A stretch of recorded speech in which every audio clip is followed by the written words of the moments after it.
Hoy, Señor, queremos recibir de ti, queremos recibir tu palabra, Señor, y vivirla, conocerla, Señor, y que penetre dentro de nosotros, Señor. Haz tú esa obra perfecta, Señor, y habla a nuestra necesidad en este día, Señor. Te damos las gracias por lo que vas a hacer, en el nombre de Jesús. Amén. Amén.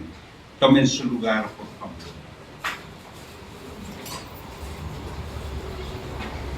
Llamado de Dios a la iglesia a vivir en unidad. Dios el Padre tiene un plan de salvación para toda su creación, en el cual participa el Hijo, vino a nacer y predicar su evangelio. Participa el Espíritu Santo, actúa con poder aplicando la palabra de Dios en cada uno de nosotros. Él es el quien nos lleva ante Dios, nos lleva a creer en Él. La iglesia es el nuevo pueblo de Dios. A partir de este capítulo 4 hasta el último de esta carta a los Efesios, que es el capítulo 6, nos dice Dios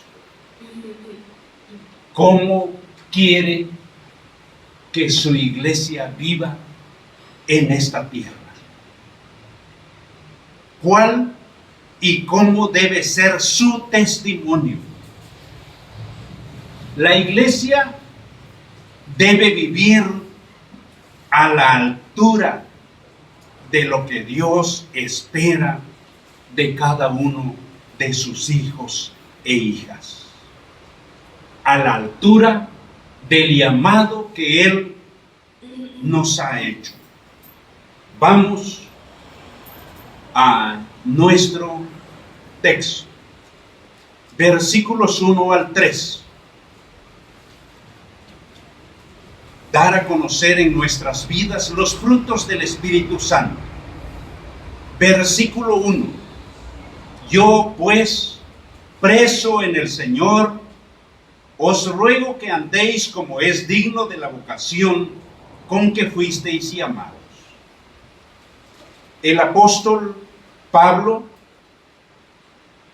ha venido diciendo en capítulos atrás, como 3:1, por esta causa yo, Pablo, prisionero de Cristo Jesús por vosotros los gentiles, que Él está en la cárcel.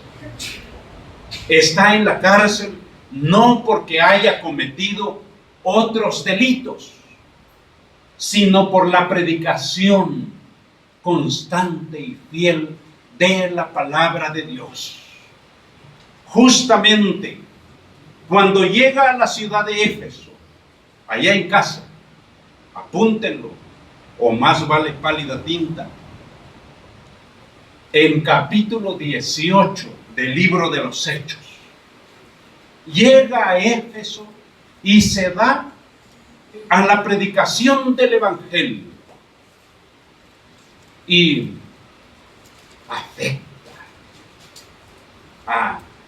afecta el comercio de la ciudad, porque eran idólatras a más no poder. La diosa Diana, famosa Diana de los Efesios, ya no vendían igual. ¿Y quién tiene la culpa? Es un hombre que ha venido aquí y que la palabra ha llegado a mujeres y varones que han entendido y el negocio está bajando. Y entonces viene una persecución al apóstol que lo lleva a la prisión. Por eso dice, yo pues preso por el Señor, por causa del Señor, por la predicación del Evangelio del Señor, os ruego que andéis como es digno de la vocación con que fuisteis llamados. La iglesia, es decir, ustedes y yo, hemos sido llamados por Dios nuestro Señor y debemos llevar una vida a la altura que Él espera de sus hijas y de sus hijos. No podemos ni debemos vivir a nuestros antojos. No podemos ni debemos imitar como los que todavía no tienen ese privilegio de ser hijas e hijos de Dios. No debemos confundirlos más con esas prácticas paganas que levantan el enojo de Dios, sino conforme al llamado que debemos, conforme al llamado que recibimos de Dios nuestro Señor. No estamos aquí porque somos muy guapos. No estamos aquí porque queremos, sino que en el capítulo 2 de esta carta dice, Él os dio vida a vosotros cuando estábamos muertos en nuestros delitos y pecados. Así que estamos aquí por una vocación, por un llamado que Dios nos ha hecho. Versículo 2. La vida que hemos de llevar debe caracterizarse por la humildad.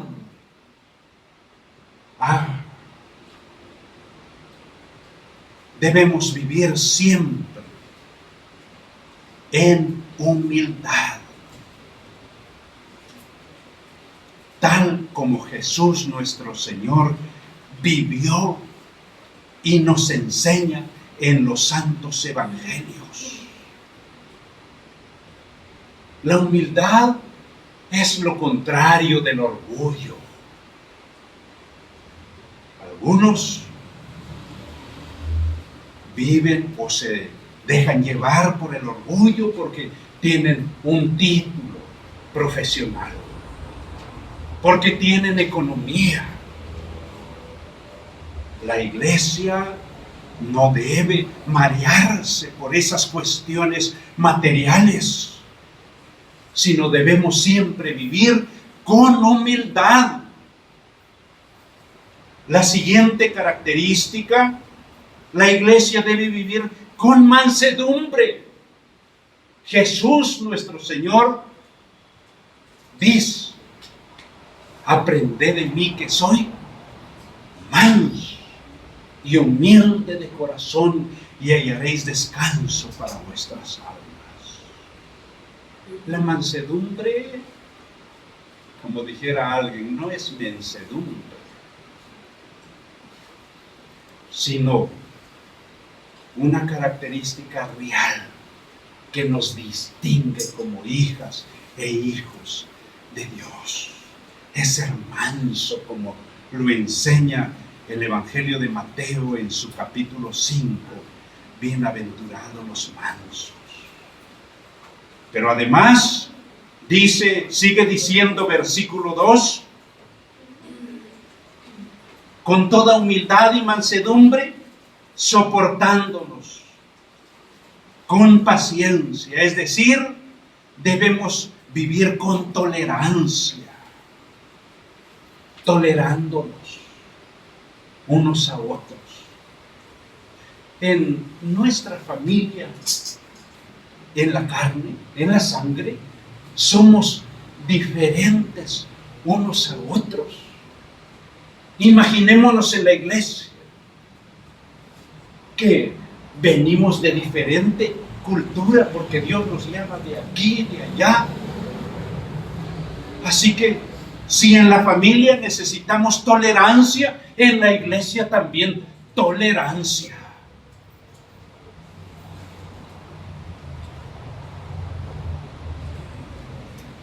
Y la siguiente virtud, paciencia. Cuánto requerimos de cada una de ellas y por lo tanto también de la paciencia, soportándonos, tolerándose unos a otros con paciencia. Y la paciencia es uno de los frutos que da, como las demás, el Espíritu Santo. Aquí en esta tierra, Dios actúa en nosotros, pero también no hay una universidad en la cual ir a estudiar y aprender la paciencia. Es a través como Dios nos va moldeando y también como vamos viviendo. Cuando somos jóvenes, señoritas, somos muy impacientes. Pero la vida nos va haciendo y vamos enfrentando algunas pruebas y las diferentes etapas de la vida. Y cuando llegamos a cierta edad, ya somos mucho más pacientes.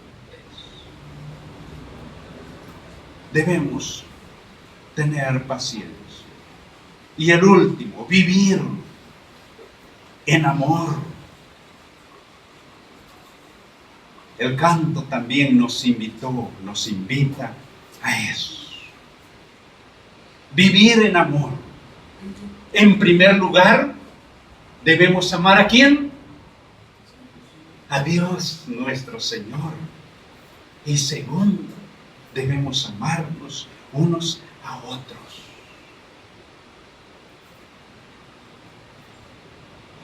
Versículo 3. Solícitos en guardar la unidad en el espíritu de la paz. Como iglesia, debemos promover la unidad. Dios, vuelvo a decir, nos ha creado, aun cuando seamos de la misma familia, de la misma sangre, diferentes unos a otros. A Dios le encanta que seamos diferentes. Imaginemos si todos fuéramos iguales. ¿Qué pasaría si todos fuéramos iguales? Hiciéramos lo mismo. Sería monótono eso. En la diferencia encontramos la unidad. Por eso el llamado, porque todo a partir de este capítulo 4, la temática es el exhorto. Y aquí nos está exhortando a que vivamos en amor a Dios y a la iglesia. Siempre procurando, buscando amarnos. Y dice en el vínculo de la paz. Todo esto tiene un origen divino. No es originado por nosotros mismos. A nosotros nos cuesta alguna de estas cualidades.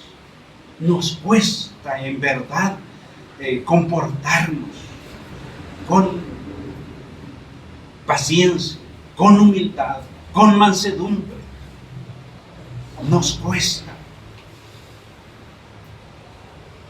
soportarnos, nos cuesta amarnos. Pero cuando cultivamos esa relación con Dios, Él es el que va trabajando en nosotros. Y a medida que tenemos ese acercamiento con Él, vamos viendo cómo somos diferentes cada día más y más. Gracias a Él que nos va labrando poco a poco en ese contacto con Él, con su palabra, con la oración, etcétera, etcétera. Y en versículos 4 al 6, veamos aquí 7 fundamentos de la unidad. En versículo 4 nos dice que somos un cuerpo. Qué preciosa metáfora que usa el apóstol San Pablo aquí en Efesios, pero también en Romanos 12 y en Primera de Corintios 12 al 14 va a comparar a la iglesia como el cuerpo humano. Y va a decir preciosísimas cosas, hablando de la función del cuerpo humano y cómo la iglesia debe también funcionar. Miren, nuestra mente cuando manda una orden a nuestra mano, se mueve. Nuestro cuerpo, decía el hermano Roberto en la dirección, que cuando se duele el miembro más pequeño de nuestro cuerpo, todo nuestro cuerpo recién. Es una maravilla la función de nuestro cuerpo. Cuando enferma o enfermamos, valoramos. Cuando ya no tenemos esta parte de los cabellos y hace mucho frío, entonces quisiéramos esos cabellos. Luego dice un espíritu, para enfatizar la preciosa doctrina, la preciosa enseñanza de un solo Dios, un espíritu. Como también fuisteis llamados en una misma esperanza de vuestra vocación. Y en versículo 5, un Señor. Si creemos en un solo Espíritu Santo, creemos en un solo Señor. Tenemos una misma fe, un bautismo. Todo para enfatizar que creemos en un solo Dios. No son 3 dioses, sino uno solo. Que tenemos una misma enseñanza como iglesia, en una misma fe, un bautismo, como el que nos da entrada, como una señal que nos da entrada a Dios como sus hijas y sus hijos, y también en reconocimiento de que ahora somos parte de su iglesia. Y cierra esta parte enfatizando en un Dios Padre, el cual es sobre todos y por todos y en todos, que tiene el control total, no solamente de la iglesia, sino de toda su creación. Y en versículo 7, sí, en versículos 7 hasta 16 tenemos el uso de los dones del Espíritu Santo. Versículo 7. A cada uno de nosotros fue dada la gracia conforme a la medida del don de Cristo. Cuando nos llama como parte de su iglesia, nos da dones, nos da capacidades. Él es el que nos lo da. No nosotros lo producimos por nosotros mismos. Él es la fuente de estos dones. Y dice el versículo 7 que los reparte conforme a su voluntad, conforme a la gracia de Él, a la misericordia de Él. No es que nosotros lo pidamos o lo consigamos, no. Él es el que reparte los dones, las capacidades conforme a su voluntad.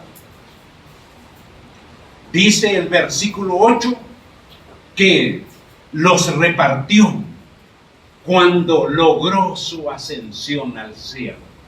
No dejó desprovista a su iglesia, la dejó bien equipada para salir adelante victoriosa mientras estamos por esta tierra. Así que este versículo 8 dice eso, que las repartió cuando logró su ascensión al cielo. Cuando subió a lo alto, es cuando repartió a su iglesia estos dones. Y el versículo 9 dice, y eso de que subió, ¿qué es? Sino que también había descendido primero a las partes más bajas de la tierra.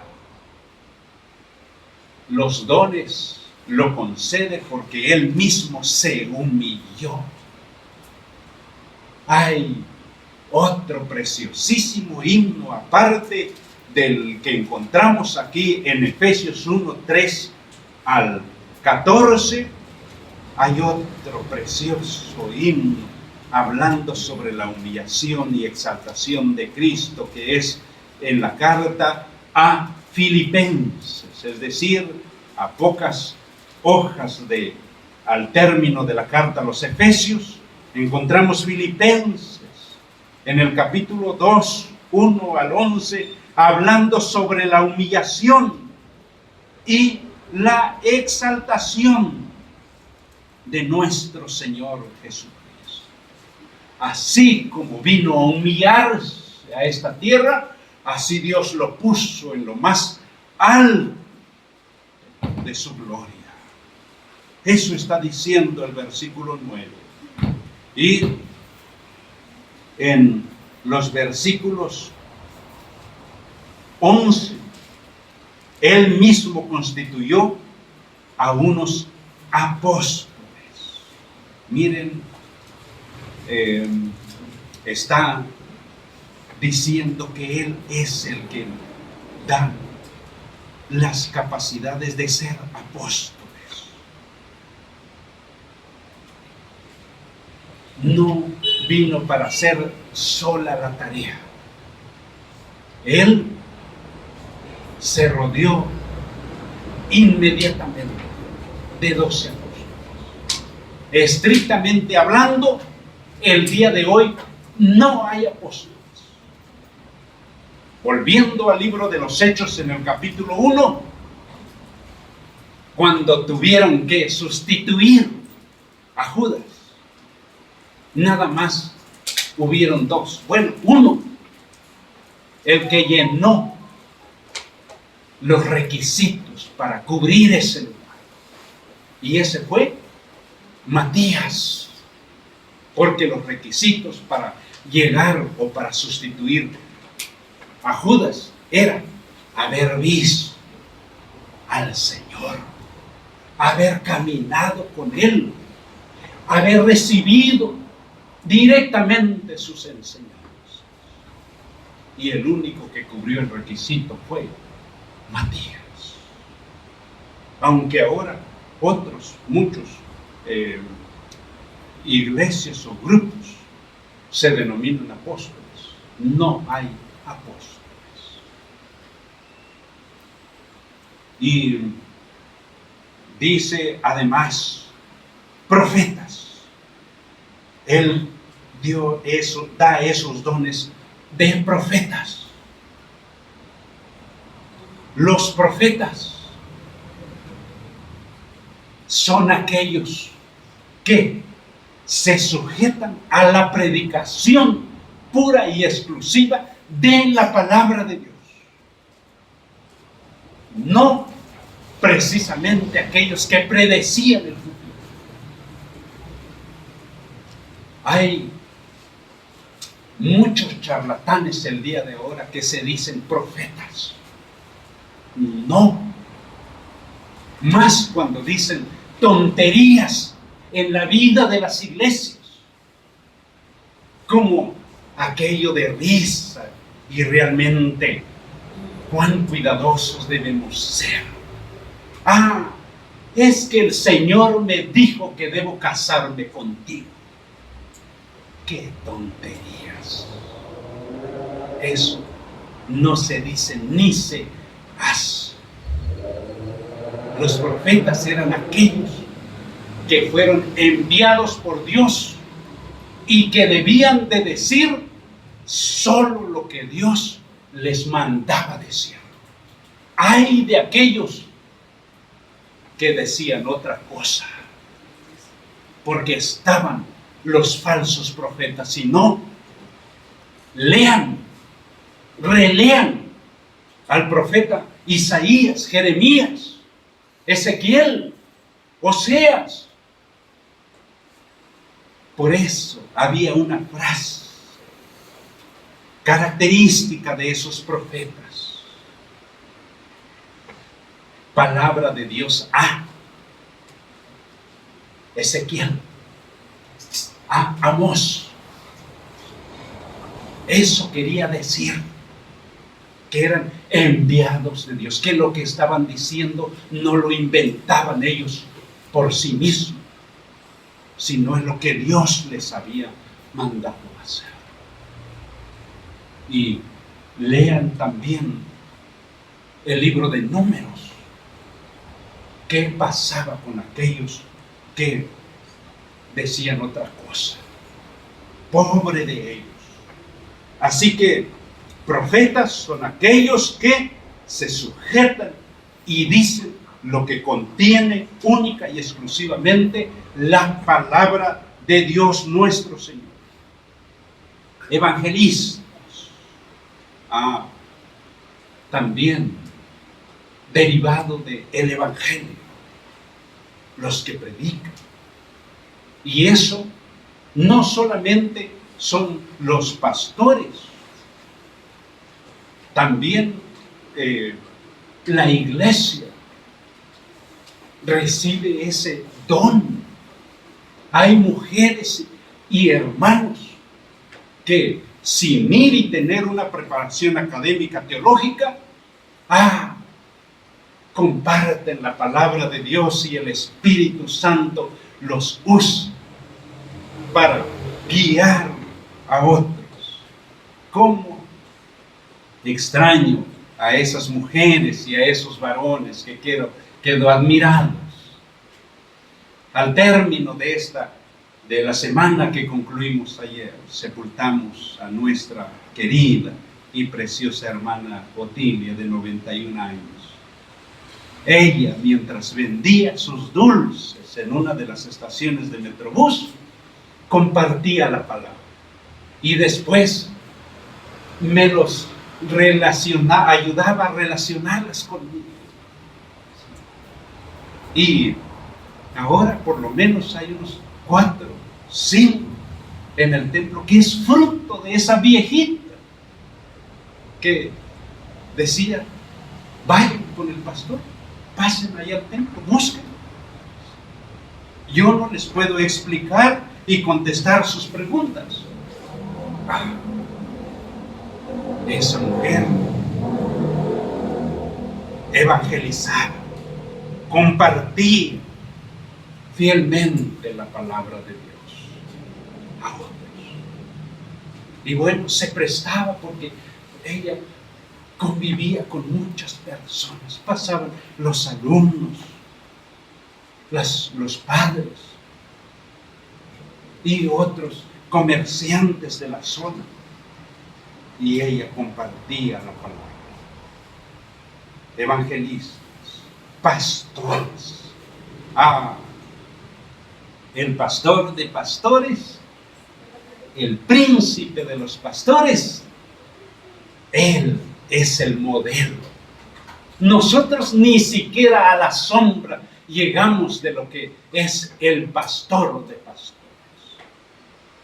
La iglesia no debe tener como modelo a alguna persona humana. Nuestro único modelo es Jesucristo, nuestro Señor. Qué preciosos son esos salmos. Díganlo conmigo, el 23. Jehová es mi pastor. ¡Qué convicción! Si lo escribió el rey David, él más que nada sabía que la metáfora venía de que su padre era un pastor de ovejas y él desde su infancia aprendió esta labor de pastorear las ovejas. ¿Y qué dijo cuando iba a pelear contra Goliat? Cuando un lobo viene y se quiere llevar una de mis ovejas, y yo voy y lo quito, lo arrebato aún del hocico. Relacionado con el Evangelio de Juan en el capítulo 10, el cual yo espero que ustedes hayan leído muchas veces, y ese encuentra gran realce si leen juntamente el capítulo 9 del Evangelio de Juan y después se siguen con el 10, porque triste y desafortunadamente los fariseos, cuando Jesús ha sanado al joven ciego, en vez de alegrarse con él y festejar la vida, la visibilidad de ese hombre, van y lo acosan.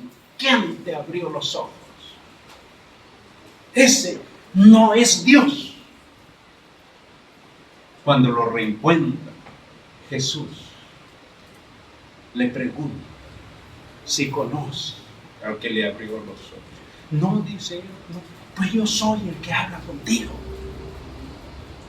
Y entonces viene el capítulo 10 y hace esa autodeclaración que los que no son pastores entran no por el corral, no por la puerta verdadera, sino se saltan el corral. ¿Y qué hacen las ovejas? Huyen, porque no hay esa afinidad con él. Pero el que es el verdadero pastor, las ovejitas no solamente se levantan y se acercan a la puerta, paran las orejas, abren los ojos y se alegran porque tienen esa afinidad con el que ve por ellas. Y nuestro pastor modelo dice en San Juan 10, yo soy el buen pastor y conozco mis ovejas y las mías me conocen. Mientras desarrollaba el hermano David la clase dominical, yo oía que hacía referencia a un hombre del Evangelio de Juan en el capítulo 2 o el capítulo 1, que cuando se acercó a Jesús se extrañó, ¿de dónde me conoces? Ese pastor perfecto conoce muy bien quiénes somos, qué hacemos, cómo nos comportamos, si vivimos a la altura de nuestro llamamiento. Maestros, también, ¿qué clase de maestros era Jesús? Que era un deleite oír. Es un deleite oír, leer de ese maestro. Tomaba sus enseñanzas de donde sea. Y hay, por volver a hacer mención del Evangelio de Juan, hay un caso curiosísimo que ya los fariseos, los líderes religiosos, ya traían a Jesús, que ya no lo aguantaban, y le dicen a los mismos guardias del templo, vayan y apresan. Cuando estos pobres llegan, Jesús está enseñando. ¿Y cómo regresan ellos? ¿Apresan a Jesús? No lo apresan. Y desafían a sus autoridades y que les preguntan, ¿por qué no le trajeron? Ellos que dijeron, porque nunca en nuestra existencia hemos oído que un hombre como este hable así. Así, de ese calibre era Jesús. Se jugaron la vida estos guardias, porque con solo oír a Jesús, llegaron a la conclusión de que ese hombre no había que apresarlo. Más bien había que dejarlo libre, que siguiera por donde quiera. ¡Qué maestro! Y también entre nosotros, vuelvo a que hay mujeres y varones que no han tenido una preparación, pero enseñan.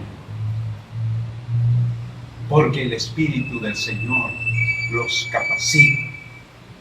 Y en el versículo 12, a fin de perfeccionar a los santos para la obra del ministerio. El propósito, el cual Dios reparte dones en la vida de la iglesia, para que nos vayamos perfeccionando unos a otros. No con otro propósito vano nos ha dado capacidades. No para que digamos, qué bien predico, qué bien toco, qué bien canto. No. Es para que a través de ello, unos a otros, seamos de bendición. Vayamos perfeccionándonos. Ningún don es más importante que otro. Ningún don es más superior que otros. En la vida de la iglesia de Jesucristo, todos, aún el afilador, es igual que el pastor, el herrero, el que construye casas.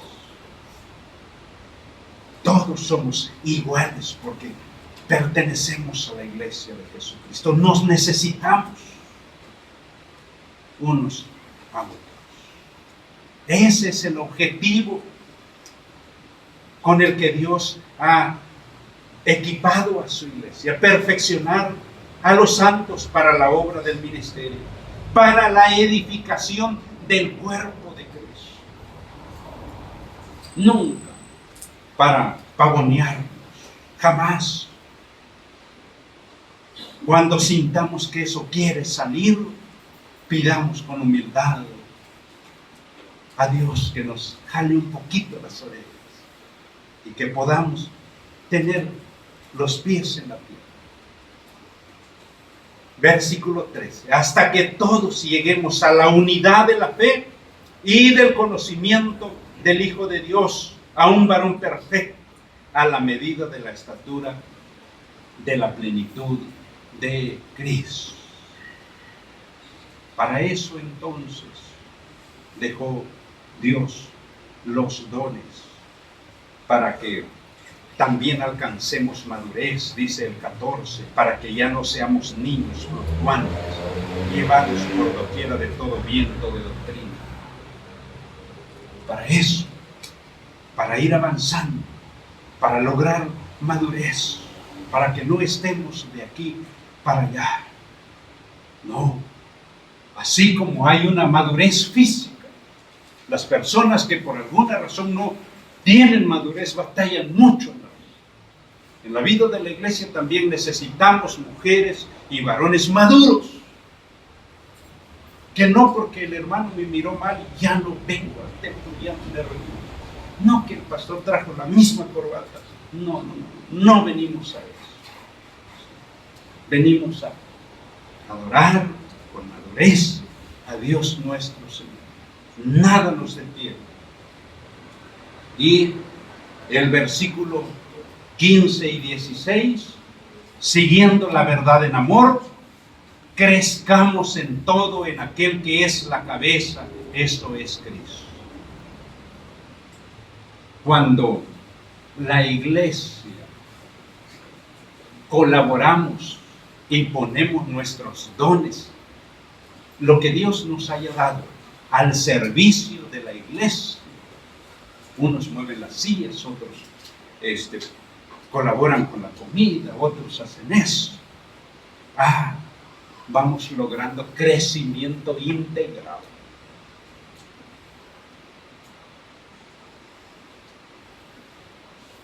Vamos pues todos haciendo de ese cuerpo vivo una organización.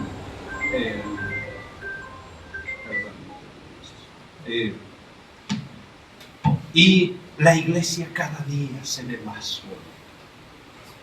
Es triste que a veces en la vida de las iglesias solamente 2, 3, 5 personas llevan la carga de la iglesia. No debería ser así.